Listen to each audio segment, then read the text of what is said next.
let's go back to that example of that person who started their business, and then suddenly they're getting leads, right? Like somehow now word of mouth is happening, and they are gonna only focus on servicing clients, and they're gonna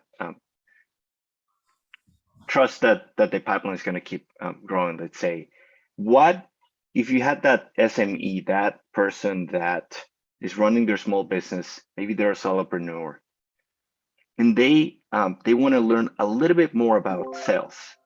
What are some benchmarks? Like in our examples, we know our numbers. I know of how many visitors, from visitors to repeat visitors on our website, from repeat visitors to getting curious about the pricing page and the services page. And then from there, I know the numbers from how many visit the call application, how many apply, and then don't book it. And then how many, I know that we close about 25% of the calls. The people who go through that process, every 4, we close 1.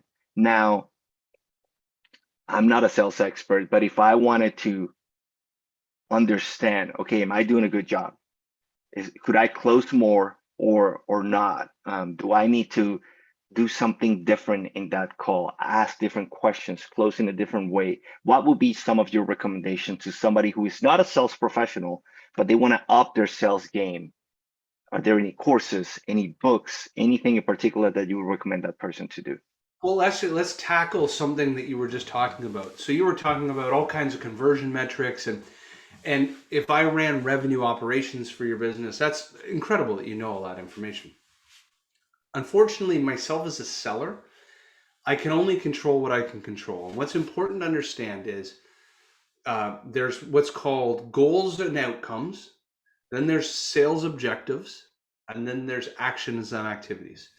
The only thing a seller can control is the decisions that they make and the actions that they take. So I can't get very concerned as a seller that our typical demo rate is 28% SQL to close, and that our sales velocity, our average deal takes 73 days to close. I can improve upon those over time, but especially if I'm a new seller, I have to focus in on only the things that I can control, decisions and actions. And when it comes to decisions, I have to make very objective decisions about account selection and account prioritization. So I'd love to use sales intelligence to help me determine, should I call account A versus B, and today, not tomorrow? And then I have to set standard goals around activity and focus in on every day achieving that activity load.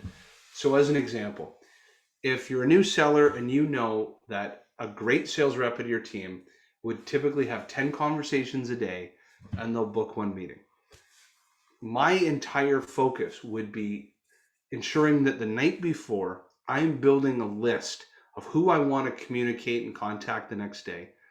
I'm doing that as early as possible in the morning, controlling my actions and activities by planning my time.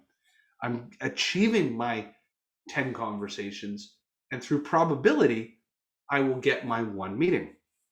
And it's about consistency, repeating that every day.